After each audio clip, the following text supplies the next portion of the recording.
अस्सलाम वालेकुम class 6 computer science. आज आप लोगों का कंप्यूटर साइंस का जो है चैप्टर जो आपका है 3 उसका लेक्चर नंबर 6 है और पेज नंबर 84 से हम लोगों ने रीडिंग करनी है। और टॉपिक जो आज हमारे हैं वो है डिफरेंट ऑपरेशंस ऑन डॉक्यूमेंट, यानी कि आज हम लोगों ने डिफरेंट ऑपरेशंस करके देखने हैं डॉक्यूमेंट पे कि डॉक्यूमेंट जो है वो MS वर्ड के अंदर जो है किस तरीके से जो है वो काम करता है। ठीक है, हम क्या क्या कर सकते हैं उसके ऊपर। तो चलते हैं अपनी बुक की तरफ।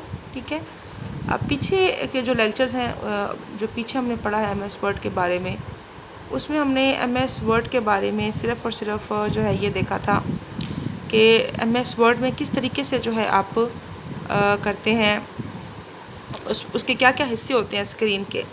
तो अब हम उन हिस्सों को किस तरीके से इस्तेमाल करते हैं काम करने के लिए। सबसे पहले आप देखें क्रिएटिंग अ न्यू डॉक्यूमेंट नया बनाना। उसके लिए आप जो ऊपर ऑफिस बटन है उस पर क्लिक करें। ठीक है, उस पर क्लिक करने के बाद यहाँ पे ऑरेंज आपके सामने ये पहली विंडो खुली हुई है और इसमें ऑरेंज जो है वो हुआ हुआ है, हाईलाइट हुआ हुआ है और इसमें लिखा हुआ है न्यू और आगे लिखा हुआ है ब्लैंक डॉक्यूमेंट। ठीक है, इसको आप सिलेक्ट करें और सेलेक्ट करने के बाद जो है आपके सामने ये पेज, नीचे वाला पेज खुलेगा। ठीक है, और इस नीचे वाले ब्लैंक डॉक्यूमेंट को आप क्या करें, आप इसको जो है सिलेक्ट करें। तो सिलेक्ट करने के बाद आपके सामने जो है नया पेज खुल के आ जाएगा। एक तो तरीका ये है नया डॉक्यूमेंट खोलने का। ठीक है, फिर दूसरा तरीका है कीबोर्ड के ज़रिए आप कंट्रोल की को जो है वो आप प्रेस जो है उसको किए रखें और साथ में N आप प्रेस कर दें। ठीक है, कंट्रोल N जब आप प्रेस करेंगे तो उस तरीके से भी आप नया डॉक्यूमेंट आप खोल सकते हैं, उसको ला सकते हैं वर्ड के अंदर। ठीक है, आगे चलते हैं बच्चे। आगे अगर आप देखें टेक्स्ट एडिटिंग, हमारा टॉपिक है। हम इसके ऊपर टेक्स्ट क्या होता है आपको बताया था, आपने पढ़ा था पिछले लेक्चर में कि वर्ड के अंदर कुछ भी जो है लिखा हुआ वो क्या कहलाता है, टेक्स्ट कहलाता है। ठीक है, adding, removing and rearranging text in the document is called text editing. कुछ भी लिखा हुआ आपने वर्ड के अंदर, उसके अंदर ऐड करना, रिमूव करना, दोबारा से उसको रीअरेंज करना। ठीक है, उसको दोबारा से जो है सही करके लिखना, क्या कहलाता है, एडिटिंग कहलाता है। ठीक है, एडिट का मतलब ही चेंज करना होता है। How to type and edit text किस तरह टाइप करें और उसमें एडिटिंग करें। चलिए थोड़ा बहुत देखते हैं जो बुक में बताया गया है। A vertical flashing vertical line screen is called cursor और इंसर्शन पॉइंट। आपने देखा होगा कि स्क्रीन के ऊपर एक छोटी सी लाइन MS वर्ड के अंदर आ रही होती है, जो ब्लिंक कर रही होती है, आ रही होती है, जा रही होती है। ठीक है, उसको क्या कहा जाता है, उसको कहा जाता है इंसर्शन पॉइंटर कहा जाता है और उसको कर्सर भी कहा जाता है। Text type will appear with the insertion pointer flashes on the screen. जहाँ पे वो इंसर्शन जो है वो जो कर्सर है वो स्क्रीन के ऊपर फ्लैश कर रहा होता है, आ रहा होता है, वहीं पे आप जब लिखना शुरू करते हैं स्क्रीन के ऊपर तो वहीं से लिखना शुरू होता है। कहीं भी आप उसको जाके स्क्रीन के ऊपर जो है उस क्लिक करें तो वो वहीं पे जो है वो क्या होगा, ब्लिंक होना स्टार्ट होगा और वहीं से आप जब आप टाइप करेंगे तो आप वहीं से आप उसको जो है आप लिखना शुरू कर सकते हैं। As we tap, the insertion pointer moves horizontally towards the right of the screen। और इंसर्शन जो पॉइंटर उसकी सेटिंग इस तरीके से है कि जब भी आप उसके ज़रिए आपने जो है MS वर्ड के अंदर स्क्रीन के किसी भी हिस्से पर आपने जब उस इंसर्शन पॉइंट को आपने क्लिक किया तो वहाँ पे वो जहाँ इंसर्शन पॉइंटर स्क्रीन के जिस हिस्से पर भी होगा, जब आप लिखना शुरू करेंगे तो वो क्या करेगा, वो जो है वो राइट साइड पे जो है वो मूव होगा। क्योंकि इंग्लिश में हम लोग लेफ़्ट से राइट जाते हैं ना, इसीलिए उसकी सेटिंग लेफ़्ट से राइट साइड पर है। ठीक है, when we reach the end of the line, और जब हम राइट साइड पे लाइन के एंड पर पहुंचते हैं, वो automatically wraps the text to the next line. तो उसके बाद जब हम एंड लाइन पे पहुंचते हैं तो वर्ड क्या करता है, हम जब आप आगे लिखते हैं, मिसाल के तौर पर लिखते लिखते अगर हम पेज के एंड तक, लाइन के एंड तक पहुंच गए हैं तो उसके आगे जो हम लिखेंगे वो नेक्स्ट लाइन पर मूव हो जाएगा।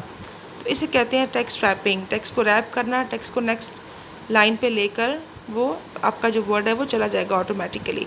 ठीक है, एक लाइन पर तो आप सब कुछ नहीं लिख सकते, तो दूसरी लाइन पे जो है वो वर्ड उसको खुद ही ऑटोमेटिकली आपके टेक्स्ट को जो है वो मूव कर देगा। ठीक है, ओपन अ ब्लैक डॉक्यूमेंट, पहला स्टेप है टाइप द फॉलोइंग सेंटेंस। ये सेंटेंस लिखें आप वर्ड में। Place cursor after word love. Love के बाद आप कर्सर लिखें and press back space key to remove the word love. अच्छा, अगर आप कर्सर रखेंगे लव के एंड पे, यानी कि लव और पाकिस्तान के बीच में अगर आपने कर्सर को ला के वो क्लिक कर दिया है, सेट कर दिया है, ठीक है। तो उससे ये होगा कि जो उसके बाद जब आप बैक स्पेस की प्रेस करेंगे तो लव जो है वो मिटना शुरू हो जाएगा, क्योंकि बैक स्पेस की क्या करती है, लेफ़्ट साइड पे मौजूद करैक्टर को ये मिटाती है, ठीक है। लेफ़्ट साइड पर जो करैक्टर होता है उसको ये रिमूव कर देती है, ठीक है बच्चे। तो आगे चलते हैं और देखते हैं कि बुक में क्या लिखा हुआ है। बुक में आगे क्या किया हुआ है, ये देखिए इन्होंने बुक में भी करके दिखाया हुआ है। ये आपके सामने इंसर्शन पॉइंट है, बिल्कुल डॉट के बाद जो ये लाइन डली हुई है, आई डला हुआ है बड़ा सा पाकिस्तानी, इस जुमले के ख़त्म होने के बाद डॉट के बाद, इसे कहते हैं इंसर्शन पॉइंट। और एंड ऑफ लाइन ये आपके सामने है कि यहाँ पे आपकी लाइन एंड हो जाएगी, यहाँ से कर्सर नीचे मूव कर जाएगा। अगर आप यहाँ पे लिखेंगे, ये समझ जैसे हाशिया लगा हुआ है, जैसे मार्जिन लाइन लगी हुई है एंड ऑफ लाइन के आगे, तो ये लाइन है, ये एक हाशिया, इसके आगे आप नहीं लिख सकते, आपको अलाउड नहीं है लिखना, ठीक है। I am proud to be a Pakistani, मैं पाकिस्तानी होने पर मुझे फ़ख्र है, ठीक है। अच्छा आगे चलते हैं बच्चे। आगे सिलेक्टिंग टेक्स्ट, टेक्स्ट को सिलेक्ट करना, ठीक है। वर्ड के अंदर जब आप काम करते हैं ना, काम करने जब काम करना आप शुरू करते हैं तो कभी ऐसा नहीं होगा कि आप कुछ भी उसके ऊपर अप्लाई कर रहे हैं टेक्स्ट के ऊपर तो आपने उसको सिलेक्ट नहीं किया हुआ। वर्ड सिर्फ उसी टेक्स्ट को कुछ समझता है या उसके ऊपर जो है वो काम को लेता है या करता है जिस टेक्स्ट को आपने सेलेक्ट किया होता है, ठीक है, सेलेक्ट करने के लिए, ठीक है ना। अब जो है चलते हैं, देखते हैं कि before using any word feature user must first select the required text, selected text appears highlighted on the screen. अगर आप टेक्स्ट को सिलेक्ट नहीं करेंगे तो आप कन्फ्यूजन हो जाएगी, वर्ड को समझ नहीं आएगी कि उसने कहाँ से क्या करना है, ठीक है। तो आगे चलते हैं और देखते हैं कि यहाँ पे टेक्स्ट को सिलेक्ट करने के बाद क्या इन्होंने किया हुआ है, ठीक है। तो यहाँ पे देखें, it is very easy to select a text in document खोलें, ठीक है, और उसका कोई भी जो है उसका हिसाब खोल लें, फिर आप उसको सिलेक्ट कर सकते हैं, हाईलाइट कर सकते हैं, ठीक है। अब इन्होंने क्या किया हुआ है, ये 3 पार्ट्स को क्या किया हुआ है, हाईलाइट किया हुआ है, ठीक है। तो इससे आपको ये पता चला है कि वर्ड के अंदर हाईलाइटर भी होता है, ठीक है, हाईलाइटर भी मौजूद है वर्ड के अंदर, ठीक है। और जो है वो हाईलाइटर क्या करता है, वो आपके जो है वो पेज को हाईलाइट, आप जिस हिस्से को हाईलाइट करना चाहते हैं उसको हाईलाइट कर देता है, ठीक है। तो जो है आपके होम पे यहाँ पे हाईलाइटर मौजूद होता है, ठीक है। ये आपके सामने ये इस पोर्शन में हाईलाइटर मौजूद है आपका, ठीक है। आगे चलते हैं बच्चे, अभी इसको इतना डिटेल में नहीं, बस इन्होंने डिफरेंट टेक्स्ट को हाईलाइट किया हुआ है ताकि टेक्स्ट सेलेक्ट करने के बाद ताकि जो है उसमें आप इजीली आप ढूंढ सकें चीज़ों को, ठीक है। तो आगे चलते हैं, सिलेक्ट करने के लिए यहाँ पे you can also select the text with the keyboard by, आप कीबोर्ड के ज़रिए भी टेक्स्ट को सिलेक्ट कर सकते हैं। अच्छा, माउस के ज़रिए टेक्स्ट को सिलेक्ट करने का तरीका आपको पता है कि आप जब भी जाते हैं किसी भी, जैसे अगर आपने इस लाइन को अगर आपने सेलेक्ट करना है, ठीक है, आप यहाँ गए, यहाँ आपने क्लिक किया और क्लिक करने के बाद आप आगे आगे चलते जाएं, ठीक है। अगर यहाँ तक आपने सेलेक्ट करना तो यहाँ पे आप कर्सर, आप माउस का जो है लेफ़्ट बटन उसको छोड़ दें, रिलीज़ कर दें। जब आप जहाँ आप रिलीज़ छोड़ देंगे, लेफ़्ट बटन छोड़ देंगे प्रेस किया हुआ है आपने जो, वहाँ तक आपका टेक्स्ट सेलेक्ट हो जाएगा। और जो दूसरा तरीका है वो आपके सामने ये है कि holding the shift key while the arrow keys to expand the highlight, ठीक है। आपने क्या करना है, शिफ्ट की को दबाए रखना है वाइल यूजिंग एरो की टू एक्सपैंड द हाईलाइट, और एरो की से आपने अप जो एरो कीज़ के 4 हिस्से होते हैं ना, up and down, left and right, तो आपने उसकी तरफ से जो है लेफ़्ट साइड पे शिफ्ट की को प्रेस किए रखना है और लेफ़्ट साइड पे आपने लेफ़्ट साइड वाला एरो की को आपने प्रेस किए रखना है और आपका जो टेक्स्ट है वो क्या होता जाएगा, लेफ़्ट साइड पे सिलेक्ट होता जाएगा। Holding control press shift key while using arrow keys to select the word by word, ठीक है।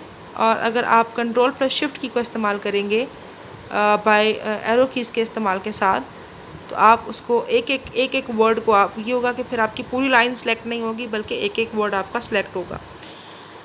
आगे चलते हैं बच्चे, deleting a text. Deleting a text का क्या मतलब है कि टेक्स्ट को डिलीट करना, ठीक है। टेक्स्ट को डिलीट करने के लिए यहाँ पे अब बहुत से तरीके हैं, ठीक है। जहाँ भी आप चाहें आप उसको डिलीट कर सकते हैं। डिलीट करने के बच्चे 2 तरीके हैं। आपके कीबोर्ड पर 2 कीज़ हैं, एक बैक स्पेस और एक डिलीट की। देखिएगा एक बैक स्पेस और एक डिलीट की है, तो बैक स्पेस की भी डिलीट करने के लिए इस्तेमाल होती है टेक्स्ट को, और डिलीट की भी। डॉक्यूमेंट के किसी हिस्से पर भी जाके जब आप जो है वो कर्सर रखते हैं तो वहाँ से टेक्स्ट डिलीट होना, वहाँ से जो है वो आपका जो लिखा हुआ है डाटा, कुछ भी लिखा हुआ है वो जो है वो डिलीट होना शुरू हो जाता है। फ़र्क क्या है कि बैक स्पेस की करैक्टर को लेफ़्ट साइड पे डिलीट करती है, ठीक है। लेफ़्ट साइड पे जो भी कर्सर के है वो डिलीट होता जाएगा अगर आपने बैक स्पेस की इस्तेमाल की है, और जो डिलीट की है वो कर्सर के राइट साइड पे टेक्स्ट को डिलीट करती है। जहाँ भी कर्सर है डॉक्यूमेंट में, आपने डिलीट की जब जो है वो दबाई है, तो आपका जो टेक्स्ट है वो राइट साइड की तरफ से डिलीट होना स्टार्ट हो जाएगा। ये करके देखिएगा, ठीक है। दो बहुत अहम टर्म्स हैं, इनको याद रखिएगा। फिर बच्चे बाकी नेक्स्ट कल करेंगे इंशाल्लाह ताला। अल्लाह हाफ़िज़।